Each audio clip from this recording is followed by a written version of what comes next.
हाँ जी प्यारे बच्चों, साइंस की क्लास के तुहाडा स्वागत है। क्लास 9वीं का अध्याय 8वां गति।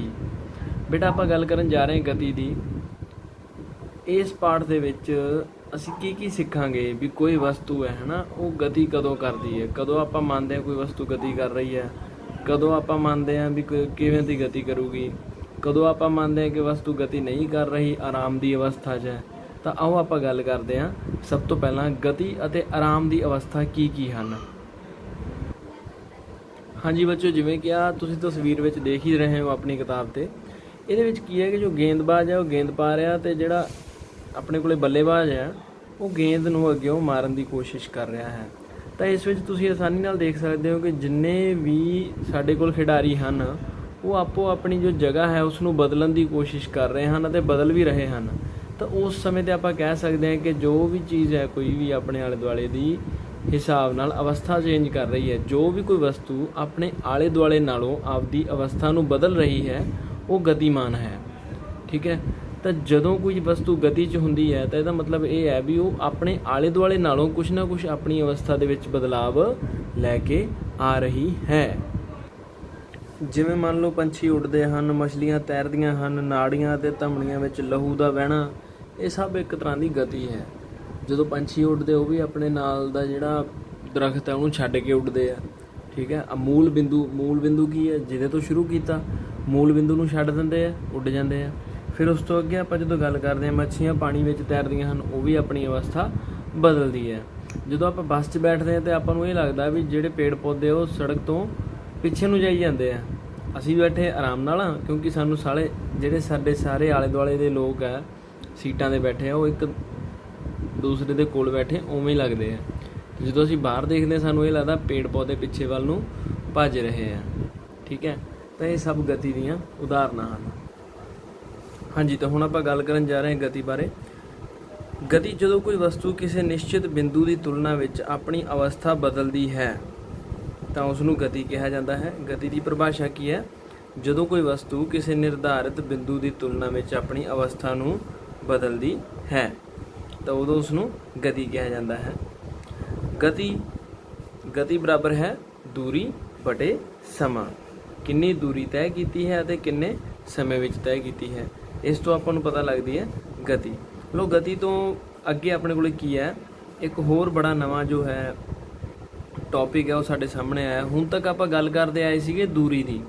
छोटियां क्लासिस दे विच या छोटियां जमातां में जदों असीं पढ़दे सी तां दूरी हुंदी सी भी जिवें कोई वस्तु ए तो चली सी तक पहुँच गई जी, ये किन्नी दूरी तय की ने, मान लो 10 सेंटीमीटर दूरी तय की, किन्ने समय च, मान लो 2 सेकंड दे विच। तां उदों आपां उहदी जिहड़ी सीगी गति किवें कढदे सी, दूरी बटे समा करके कढ दिंदे सी। हुण साडे कोल एक नवीं चीज़ आई है, दूरी तो हैगी है, दूरी दे नाल नाल की है विस्थापन भी आया है। हुण विस्थापन की है, विस्थापन अते दूरी दोने अलग अलग चीज़ां ने जी, पर है दोने एक दूजे नाल जुड़ियां होईयां ने। आओ देखते हैं। जदों आपां ए बिंदु तो चलते हाँ सी तक जाना, मान लो 2 रस्ते ने, पहला तो सीधा ही है, दूसरा रस्ता की है ए तो बी ते बी तो सी ते। ए तो सी का जिहड़ा रस्ता है वो सिंपल सीधा 10 सेंटीमीटर का रस्ता है।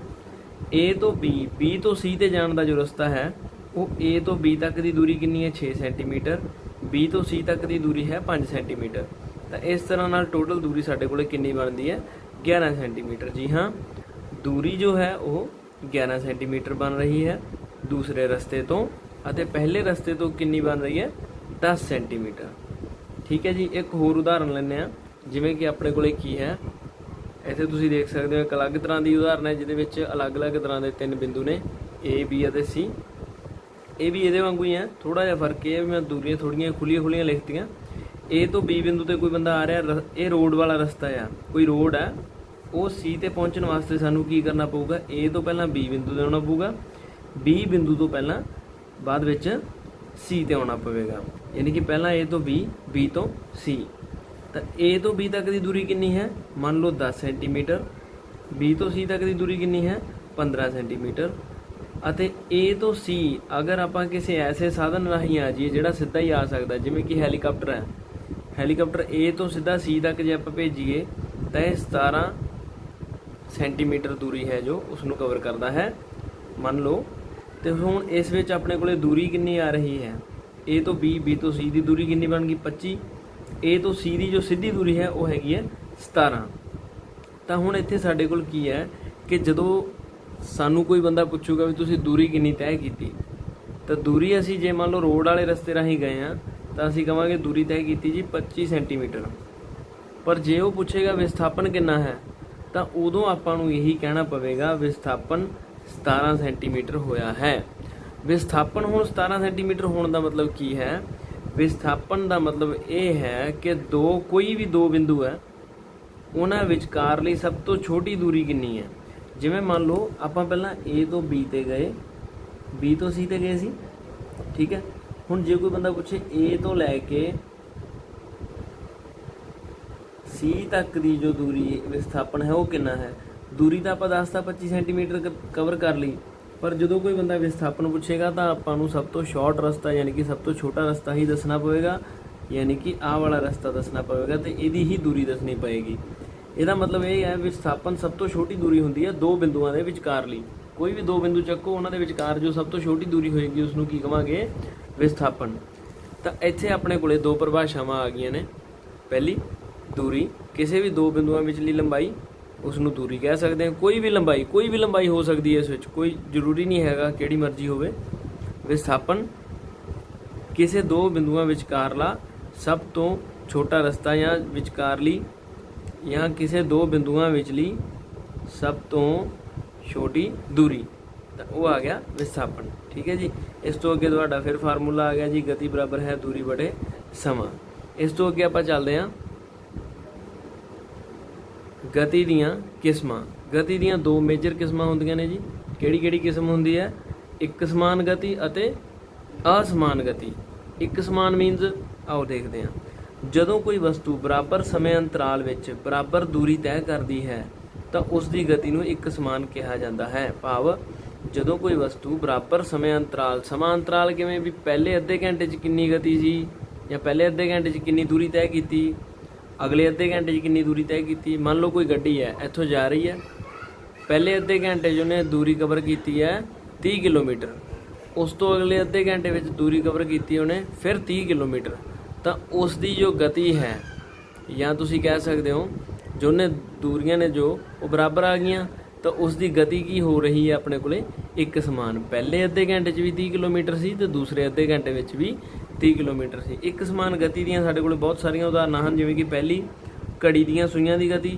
ਘੜੀ ਦੀ ਜੋ ਸੂਈ ਹੁੰਦੀ ਹੈ, ਆਪਣੀ ਹੱਥ ਵਾਲੀ ਘੜੀ ਦੀ ਜੋ ਸੂਈ ਹੁੰਦੀ ਹੈ, ਉਸ ਦੇ ਵਿੱਚ ਜੋ ਉਸਨੇ ਚੱਲਣਾ ਹੈ 1 ਘੰਟੇ ਵਿੱਚ ਜਿੰਨੀ ਦੂਰੀ ਇੱਕ ਸੂਈ ਨੇ ਤੈਅ ਕਰਨੀ ਹੈ ਤਾਂ ਉਨੀ ਹੀ ਕਰਦੀ ਹੈ। ਠੀਕ ਹੈ। ਜੇ ਫਰਕ ਆ ਜੇ ਫਿਰ ਤਾਂ ਆਪਣੇ ਕੋਲ ਸਮੇਂ ਦਾ ਫਰਕ ਆ ਜਾਊਗਾ ਨਾ ਘੜੀ 'ਤੇ, ਤਾਂ ਇਹਦਾ ਮਤਲਬ ਘੜੀ ਦੀ ਜੋ ਗਤੀ ਹੈ ਉਹ ਇੱਕ ਸਮਾਨ ਹੈ। ਫਿਰ ਚੰਨ ਦੀ ਧਰਤੀ ਦੇ ਆਲੇ ਦੁਆਲੇ ਜੋ ਗਤੀ ਹੈ, ਚੰਨ ਧਰਤੀ ਦੇ ਆਲੇ ਦੁਆਲੇ ਘੁੰਮਦਾ ਸਾਰੇ ਜਣੇ ਜਾਣਦੇ ਆ, ਉਹ ਇੱਕ ਸਮਾਨ ਹੈ। ਧਰਤੀ ਦੀ ਸੂਰਜ ਦੁਆਲੇ ਜੋ ਗਤੀ ਹੈ ਉਹ ਵੀ ਇੱਕ ਸਮਾਨ ਹੈ। ਇਸ ਤੋਂ ਅੱਗੇ ਆ ਗਿਆ ਜੀ ਸਾਡੇ ਕੋਲੇ ਅਸਮਾਨ ਗਤੀ।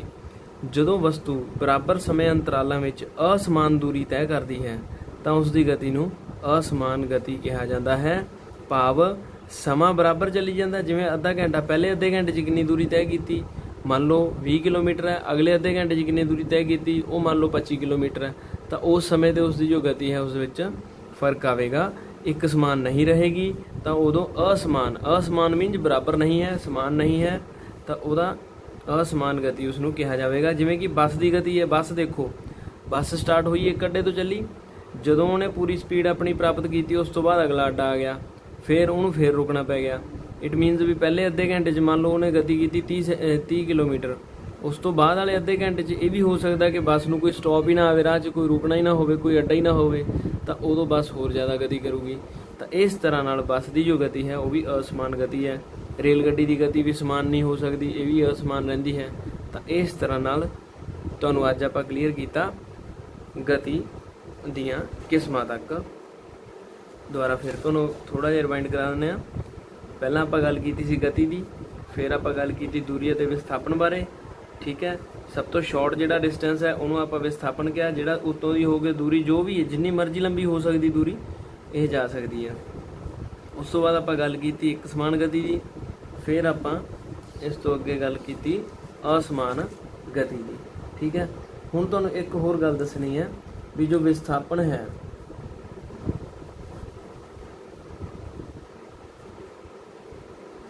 ਵਿਸਥਾਪਨ 0 ਹੋ ਸਕਦਾ ਹੈ।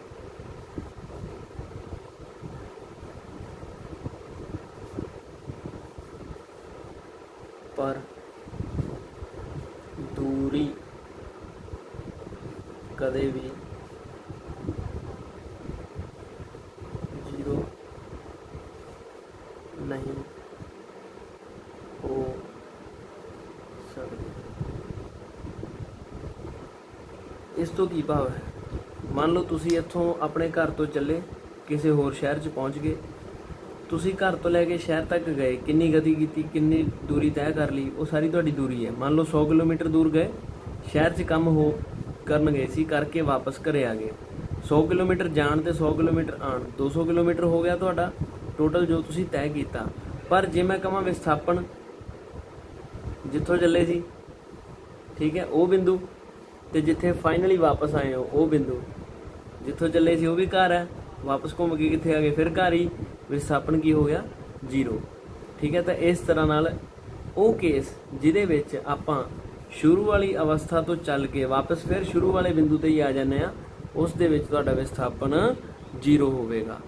ਠੀਕ ਹੈ, ਅੱਛਾ ਇੱਕ ਹੋਰ ਕੇਸ ਹੈ ਜਿਹਦੇ ਵਿੱਚ ਵਿਸਥਾਪਨ ਜੋ ਹੈ ਦੂਰੀ ਦੇ ਬਰਾਬਰ ਹੋ ਜਾਏਗਾ। ਕਦੋਂ? ਜਦੋਂ ਮੰਨ ਲਓ ਤੁਸੀਂ ਇੱਕ ਬਿੰਦੂ ਤੋਂ ਚੱਲੇ, ਸਰਲ ਰੇਖੀ ਗਤੀ ਕਰ ਰਹੇ ਹੋ, ਦੂਜੇ ਬਿੰਦੂ ਤੱਕ ਪਹੁੰਚ ਗਏ। ਆ A ਬਿੰਦੂ ਸੀਗਾ, ਆ B ਬਿੰਦੂ ਸੀ, ਤੁਸੀਂ A ਬਿੰਦੂ ਤੋਂ ਚੱਲ ਕੇ B ਬਿੰਦੂ ਤੱਕ ਆ ਗਏ, ਸਰਲ ਰੇਖੀ ਗਤੀ ਕਰ ਰਹੇ ਹੋ, ਤਾਂ ਉਦੋਂ ਮੰਨ ਲਓ ਤੁਹਾਡੀ ਦੂਰੀ ਹੈ 20 ਕਿਲੋਮੀਟਰ, ਤਾਂ ਉਦੋਂ ਤੁਹਾਡਾ ਵਿਸਥਾਪਨ ਵੀ ਤਾਂ 20 ਕਿਲੋਮੀਟਰ ਹੀ ਹੋਵੇਗਾ, ਕਿਉਂਕਿ ਸਭ ਤੋਂ ਛੋਟੀ ਦੂਰੀ ਵੀ ਤਾਂ ਇਹੀ ਹੈ। ਤਾਂ ਇਸ ਕਰਕੇ ਜਦੋਂ ਕੋਈ ਵਸਤੂ ਸਰਲ ਰੇਖਾ ਵਿੱਚ ਗਤੀ ਕਰ ਰਹੀ ਹੋਵੇ, ਉਦੋਂ ਉਸ ਦਾ ਵਿਸਥਾਪਨ ਅਤੇ ਦੂਰੀ ਬਰਾਬਰ ਹੁੰਦੇ ਹਨ। ਠੀਕ ਹੈ ਜੀ, ਧੰਨਵਾਦ।